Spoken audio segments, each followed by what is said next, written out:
Hello everyone, welcome to academy. I hope आप लोग सब अच्छे होंगे। आप लोग बता दूं, जो आप लोग की समान विज्ञान की जो सीरीज चली थी उसका पार्ट 4 है। यदि आप लोग पार्ट 1 से पार्ट 4 तक नहीं देखे हैं, पार्ट 3 तक आप लोग चैनल पे जाके प्लेलिस्ट बना दी गई है। आप लोग ग्रुप 3 सब इंजीनियर के लिए आप लोग उसमें जाके देख सकते हैं। बहुत ही महत्वपूर्ण क्वेश्चन करवाए जा रहे हैं जो बार बार एग्जाम में पूछे जाते हैं और एक्सपेक्टेड क्वेश्चन भी हैं। ठीक है, चलिए बिना देर के वीडियो को शुरू करते हैं। पहला सवाल आप लोग के सामने है, निम्न में से कौन सा रासायनिक परिवर्तन का उदाहरण नहीं है। आप लोग को हर प्रश्न में 10 सेकंड का टाइम दिया जाएगा आंसर बताने के लिए। निम्न में से कौन सा रासायनिक परिवर्तन का उदाहरण नहीं है। इसका राइट आंसर क्या हो जाएगा? इसका राइट आंसर होगा जल का वाष्प में परिवर्तन जो है ये रासायनिक परिवर्तन का उदाहरण नहीं है। ऑप्शन सी आप लोग का राइट आंसर हो जाएगा। शरीर में भोजन पचना, दूध का दही बनना, लोहे में जंग लगना, सब रासायनिक परिवर्तन का उदाहरण है। लेकिन जल में वाष्प में परिवर्तन होना यह रासायनिक परिवर्तन का उदाहरण नहीं है।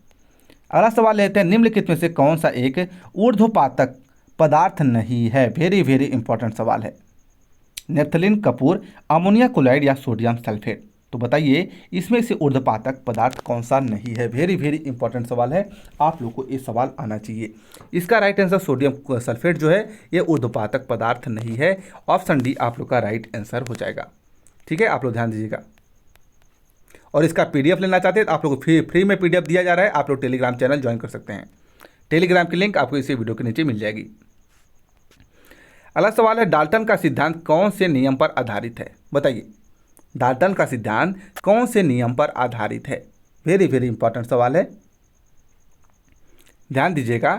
डाल्टन का नियम जो है क्या है? डाल्टन का नियम जो है आप लोग ध्यान दीजिएगा, यह रासायनिक संयोजक के सिद्धांत पर आधारित है। किसे? रासायनिक संयोजक के सिद्धांत पर आधारित है। अगला सवाल लेते हैं, निम्नलिखित में से वाहन द्वारा तय की गई दूरी को मापने का उपकरण कौन सा है। निम्नलिखित में से वाहन द्वारा तय की गई दूरी की मापने का उपकरण क्या है?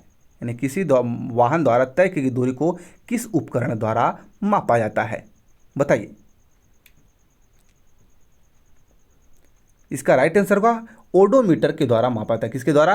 ओडोमीटर के द्वारा मापा जाता है। आप लोग को ध्यान रखना है, ऑप्शन ए आप लोग का राइट आंसर हो जाएगा। आप लोग अभी तक वीडियो को लाइक नहीं किए तो वीडियो को फटाफट लाइक और शेयर कर दीजिए। जिस भी ग्रुप से जुड़े हैं आप लोग इस वीडियो को एक बार जरूर शेयर करेंगे। ठीक है, अगला सवाल, निम्नलिखित में से किस रक्त समूह में एंटीजन नहीं पाई जाती है। निम्नलिखित में से किस रक्त समूह में एंटीजन नहीं पाई जाती है। बताइए राइट आंसर होगा ब्लड ग्रुप ओ में जो है एंटीजन नहीं पाई जाती है। नहीं, ऑप्शन बी आप लोग का राइट आंसर हो जाएगा। नोट डाउन कर लीजिए, बहुत ही महत्वपूर्ण सवाल है। अगला सवाल लेते हैं, हवा के परागण को क्या कहा जाता है। हवा के परागण को क्या कहा जाता है। वेरी वेरी इंपॉर्टेंट सवाल है। बताइए हवा के परागण को क्या कहा जाता है। इसका राइट आंसर होगा एनेमोफिलिम। एनेमोफिलिम जो है हवा के परागण को कहा जाता है। ऑप्शन सी राइट आंसर हो जाएगा। Option C. अगला सवाल है, निम्नलिखित में से फूलों के प्रजनन के लिए आवश्यक अंग कौन सा होता है।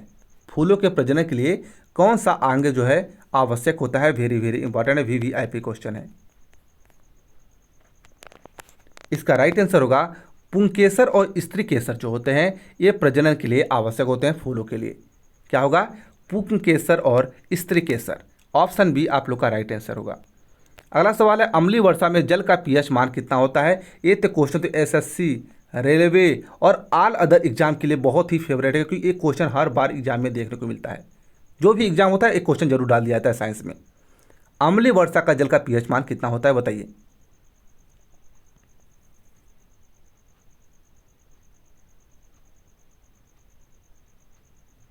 क्या होगा? इसका राइट आंसर होगा 5.6 से कम। ऑप्शन ए आप लोग का राइट आंसर होगा। ध्यान दीजिएगा, आप लोग चाहे तो नोट डाउन कर दीजिए, नहीं बनता है तो अच्छी बात है। अगला सवाल है, घर्षण बल का कार्य करता है। घर्षण बल कार्य करता है। घर्षण बल जो है ये बल की दिशा के विपरीत कार्य करता है। किसकी? बल की दिशा के विपरीत जो है घर्षण बल कार्य करता है। ऑप्शन डी राइट आंसर होगा। अगला सवाल लेते हैं, इलेक्ट्रॉनिक बल्ब में भरने हेतु निम्नलिखित में से किस गैस का प्रयोग किया जाता है। बताइए, बहुत ही महत्वपूर्ण सवाल है। इलेक्ट्रॉनिक बल्ब में जो भरने हेतु निम्नलिखित में से किस गैस का प्रयोग किया जाता है। इसका राइट आंसर क्या होगा? इसका राइट आंसर होगा आर्गन और नाइट्रोजन को भरा जाता है। ऑप्शन डी आप लोग का राइट आंसर होगा AR और N2 को। ठीक है, ऑप्शन डी। इसको भी नोट डाउन कर लीजिए, स्टार मार्क्स कर लीजिए, बहुत ही महत्वपूर्ण सवाल है। अगला सवाल, विद्युत बल का सूत्र यानी फिलामेंट जो है आमतौर पर टंगस्टन का क्यों बना होता है? क्वेश्चन ऐसे भी पूछा जाता है कि विद्युत बल का जो फिलामेंट होता है किसका बना होता है, तो आप लोग याद रखना टंगस्टन का बना होता है, लेकिन टंगस्टन का क्यों बना होता है क्वेश्चन पूछा गया है।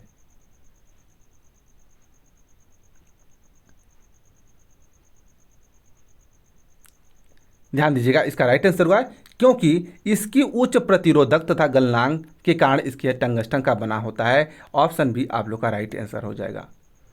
अगला सवाल लेते हैं, पक्षियों द्वारा की जाने वाली परागण क्रिया को इस नाम से जाना जाता है। पक्षियों द्वारा की जाने वाली परागण क्रिया को किस नाम से जाना जाता है? वेरी वेरी इंपॉर्टेंट क्वेश्चन है। इसका राइट आंसर होगा ऑप्शन क्या होगा? ए, अनिर्थोफिली। क्या? अनिर्थोफिली के नाम से जाना जाता है। पक्षियों द्वारा की जाने वाली परागण क्रिया को अनिर्थोफिली के कारण नाम से जाना जाता है। ऑप्शन ए आप लोग का राइट आंसर हो जाएगा। ठीक है, फटाफट आप लोग वीडियो को शेयर कर दीजिए। अगला सवाल है, निम्नलिखित में से किस धातु का उपयोग किसी मूल अवस्था में किया जाता है? कौन से धातु का जो उपयोग जो है उसके मूल अवस्था में किया जाता है, बताइए। बहुत ही महत्वपूर्ण सवाल है, ये नहीं बनेगा तो आप लोग समझ लीजिए क्या होगा। इसका राइट आंसर हो जाएगा, क्या होगा? ऑप्शन बी, सोना। उसके मूल अवस्था में प्रयोग किया जाता है। ऑप्शन बी आप लोग का राइट आंसर हो जाएगा। अगला सवाल है, किसी उर्वरक में नाइट्रोजन का प्रतिशत सबसे अधिक होता है? किस उर्वरक में नाइट्रोजन का प्रतिशत सबसे अधिक होता है? कैल्शियम नाइट्रेट में, अमोनिया नाइट्रेट में, कैल्शियम फास्फेट में या यूरिया में? फटाफट आप लोग को बताना है, बहुत ही महत्वपूर्ण सवाल है। चलिए 10 सेकंड शुरू होता है अब। आप लोग 10 सेकंड का टाइम दिया जा रहा है। क्या बोलते हो? इसका राइट आंसर क्या होगा? तो इसका राइट आंसर होगा, ध्यान दीजिएगा, ये होगा ऑप्शन डी। क्या होगा? ऑप्शन डी आप लोग का राइट आंसर होगा यूरिया में। किसी उर्वरक में नाइट्रोजन का प्रतिशत सबसे अधिक जो होता है यह यूरिया में होता है। किस में होता है? यूरिया में होता है। ऑप्शन डी आप लोग का राइट आंसर हो जाएगा। ठीक है, आप लोग ध्यान दीजिएगा। अगला सवाल है, बहुत ही महत्वपूर्ण है, कौन सा वैज्ञानिक उपकरण तारों एवं आकाश गंगाओं की चौड़ाई मापने में काम आता है? वेरी वेरी इंपॉर्टेंट सवाल है। बैरोमीटर, स्पेक्ट्रोमीटर, इंटरफेरोमीटर या रेडियोमीटर, बताइए। चलिए आप लोग इसमें भी 10 सेकंड का टाइम दिया जा रहा है, फटाफट बताइए। कौन सा वैज्ञानिक उपकरण है जो तारों और आकाश के गंगाओं की चौड़ाई मापने में काम आता है? वेरी वेरी इंपॉर्टेंट क्वेश्चन है। और आप लोग जिस भी टॉपिक पर वीडियो चाहते हैं वो भी आप लोग कमेंट करके बता सकते हैं, आप लोग को प्रोवाइड जरूर किया जाएगा। इसका राइट आंसर होगा ऑप्शन सी, इंटरफेरोमीटर। क्या होगा? इंटरफेरोमीटर जो है गंगाओं, आकाश गंगाओं की चौड़ाई मापने में काम किया जाता है। ठीक है, तो ये रहे आप लोग इंपॉर्टेंट क्वेश्चन, टॉप 15 क्वेश्चन जो आप लोग एग्जाम में बार बार पूछे जा सकते हैं।